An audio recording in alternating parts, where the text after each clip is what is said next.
Hello, hello. How's everybody doing? Ooh, had to climb. Well, it's been a while since maybe not that while. It's been maybe a week since I posted. I said my cat was on the verge of dying, and shortly enough she came through. It was a very tough week for me, despite what you may think that it's just a cat or, I'm a big softie.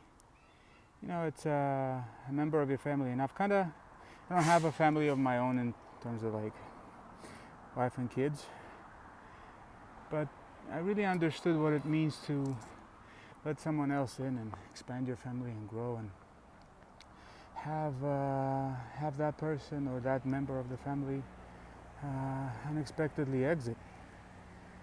It's painful. You feel a void, you feel a loss, but at the same time, you can feel a rift of time close in on you from when you expanded your family to when it contracts.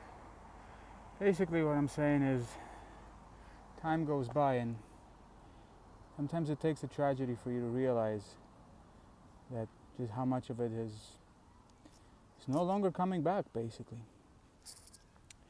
When I say I was pretty devastated, I mean I was. My cat was really very, very lovable, and she was always by our side. She always had something funny to do or say, very communicative, and just like a bundle of joy, like really to the fullest extent of the term. But at the same time, when she left, she took a big part of me. Just kind of like opened up this big book of memories and snatched it away from her, with all the leaves of the book flying out into the air, kind of like you see in those Disney movies. I realized how much time sort of I've wasted. Not all of it was wasted, but some of it for sure was not well spent. Man, if there's one creature, like I said, that can go extinct, it's these damn mosquitoes. But yeah, long story short is that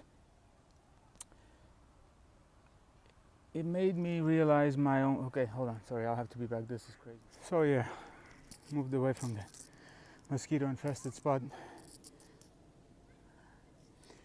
Something I gotta say, just from that little example.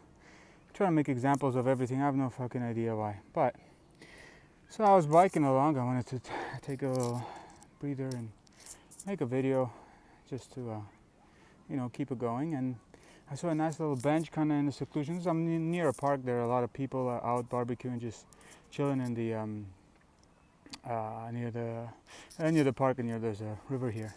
So I thought it was a nice little spot, just seemed perfect, like a little nook with a bench, and it's all to itself. Nobody would bother me, nobody would sort of accidentally stumble upon me. So I went there, I sat down to make this video, and I just got swarmed by mosquitoes. You probably saw them in the video.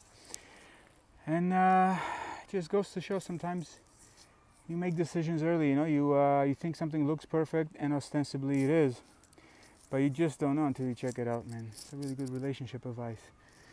Chick might be nice, she might be good, but gotta put her in that marriage scenario maybe before you actually do get married, because just don't know.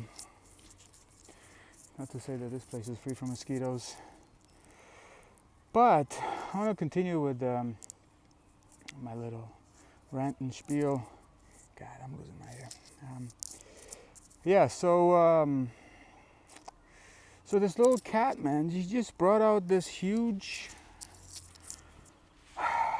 plumbing work for me to do on my past and my emotions. And I will say, I'll give you a little story. So when I was in my first year of university, or was it before even university? I think I was in college. So I was in college before in university. I think I I was taking a break. I was staying at my ex's house, and one day I'm coming home, and my mom opens the door, and she's like smiling, and I was like, "Why? What's going on?" She kind of like points at a space behind me as I walked in the house in the home already, and I see a tiny kitten in my slipper. So I got so excited. I was like, "Wow, no way! Like we haven't had a cat before." She was always against it, but you know what? My sister was also out with her boyfriend out somewhere up north, and then they went to this barn, and the cat just had big litter there. So they brought her in, and it was just like super exciting from day one. I actually had to get used to her a bit because I was not used to like an animal sleeping with me, and I would close the door, but she wouldn't stop meowing until I opened it. She like kind of forced her way into like everyone's hearts, and then after a while, I'm like, what the fuck smells so bad? And it was like her poop. I was like, how can a tiny thing so small make a poop so stinky? And you know, since after that, got over it, and it hasn't been an issue since. Okay, maybe sometimes she peed on my bed, but yeah. Long story short, so I was enamored with her, and I was just so excited. But I always told myself, like, look, excitement's pretty easy to come by, especially at an early stage in your life when everything is kind of a first. Well, first things, man, you can't not get excited about it. Otherwise, I don't know. Maybe you have a little bit of a depression thing going on. So I told myself, look, man, you're behaving like this with this cat. Well, let's see. Let's see 5 to 10 years from now on how you're going to behave. Let's see if you're going to still have this kind of enthusiasm and you're not just going to be like, get the fuck away from me, like that kind of deal. Basically, I wanted to see if I was that kid that just plays with the toy and then dumps it and never gets rid of it. So to my, you know, satisfaction, I can say that not a day has gone by that I did not wholeheartedly love her and treat her with respect and dignity. So in this sense, I am proud, and you know, it's been way more. Not way more, but like you know, it's been 14 years, and I kind of kept up my end of the bargain there. But in other things in life, I can say that I failed miserably. I had an amazing life, if I may be honest. Like I had an amazing childhood. My life is still pretty good, if I'm being honest. Like I had amazing friends, amazing memories, amazing experiences. I have an amazing mother. I have an okay sister. I have I've had everything I wanted, man. Like I really couldn't say that I was lacking. I had to like go to sleep hungry, except when I was on a diet, and you know, I had nothing to complain about. And so I try to force myself to complain about something. I thought, look, it's hard for me to get. I figured it was going to be hard for me to get motivated about something. So I try to impose this like artificial stimulus on myself, so that like, look how bad something is, and let me make it better. So again, artificial things don't work as well as natural stuff, you know. So I ended up just wasting too much fucking time in this pleasure, and I mean, not all of it was wasted in pleasure. I've spent a lot of time thinking about the world, studying the world, and studying the people around me. I played too many games, that's for damn sure.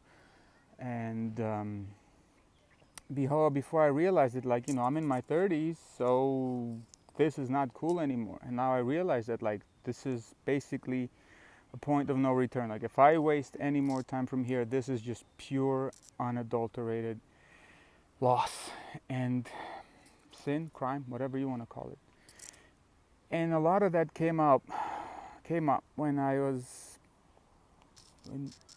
dealing with taking her in to be euthanized and coming back empty-handed, and just so many things I didn't realize as a kid. How much my mom had to struggle. She brought us all the way from one part, like one end of the one continent to another, all the way across the Atlantic Ocean, all on her own. And it always put food on the table, even though she worked hard jobs that I kept saying, he shouldn't be working this, he shouldn't be working this is better than you. But like I never did anything really to help her out. I figured I was too greedy. I wanted it all right away. I figured I could do something like so big and so revolutionary that like it would make us super rich and I would change the world. like a dumbass that I was, you know.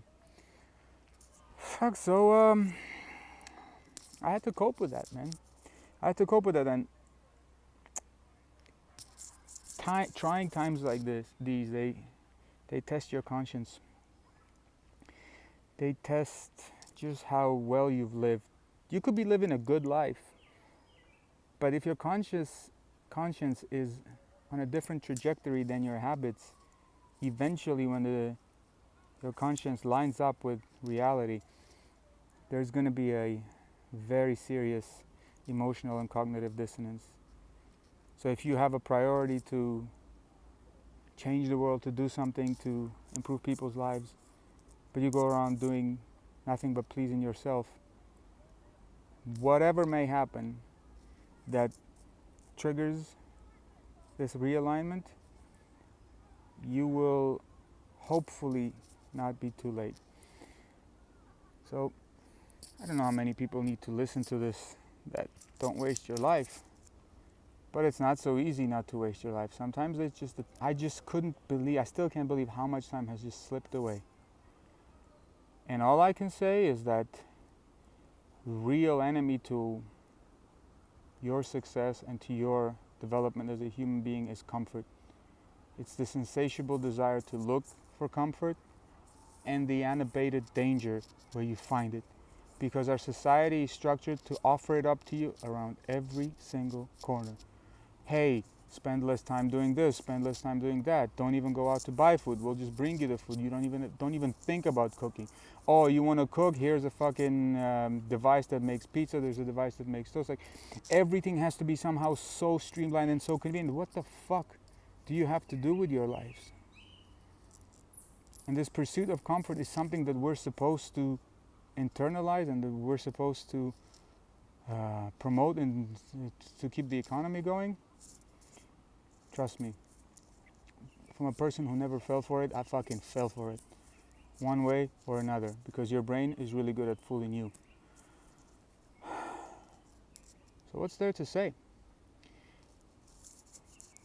Take care of your loved ones and don't be impulsive. I still can't, like, the story I told you about Lizzy, my cat, that I didn't want to just be enamored like on just for a honeymoon phase. It might also seem so commonsensical, like, oh dude, like, what are you fucking saying, man? Like, we all love our pets. Like, that's not the point. But the point is that when Paris Hilton was popular, a shit ton of people went out and got chihuahuas, and when they realized that a dog can crap in their bags, they tossed them out. And shelters were overloaded with chihuahuas, because they weren't just these little cute things that you accessorize your bags with. They were actually animals, and some of them had aggression. So sometimes you need to have patience, but then on the other side, too much patience will eat you. It will eat you alive. Man, I'm in a cool spot. Let me show you.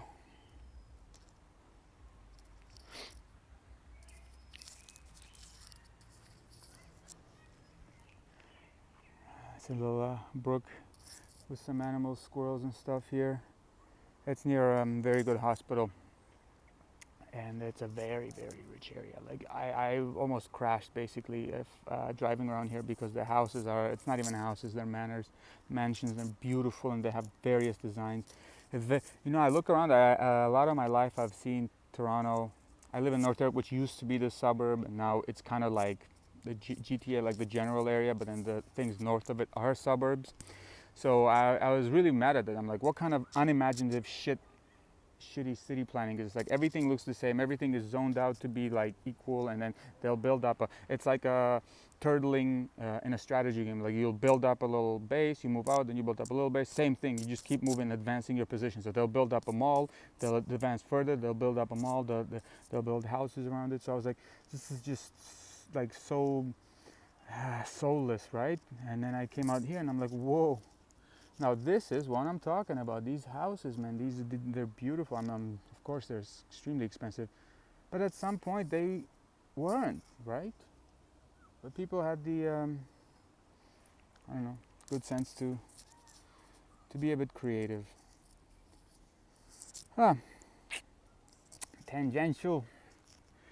Maybe not. I don't know. A part of me wants to keep talking, but a part of me feels like I'm dragging on. Since I started with this whole theme of loss, I want to end with a very important message. If you've managed to get this far, and even if you're just tuning and skipping over to this part, basically, do not be afraid to lose yourself. See this pain that I was going through after I lost my cat? It's not the pain that was killing me. I realized that for sure. It's the regret. It's the regret of not losing myself earlier than I wanted to. It's the regret of not letting go of a lot of my childish habits when I should have. When you're too late for everything, you don't get to choose. And that's what's fucking killing me too. I don't have really many choices nowadays. Don't want to sound too dramatic, but I can't help but thinking, if I did all of this, rewinding 10 years back, I wouldn't have, because I wouldn't have been fucking pressured enough to do it. So life's a bitch like that, huh? Anyway, keep your head on your shoulders. Keep your shoulders strong. See you next time.